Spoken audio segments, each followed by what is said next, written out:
Um, CIDG ka, di ba? Head kayo ng CIDG, so talagang dapat may intel ka.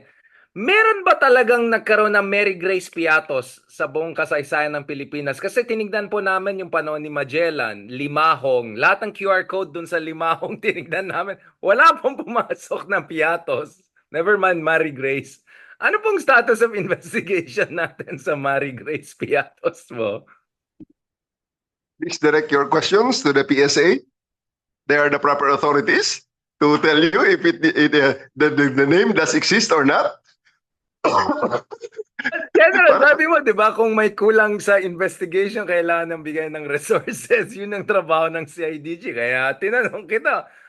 Kasi si Mighty Magulang, hindi ko lang kilala si Mighty Magulang, yung nagtitrace ng family tree. Talaga wala daw siyang mahanap na piatos. Isa pang tanong, mabilis lang, um, General, kamusta po yung manhunt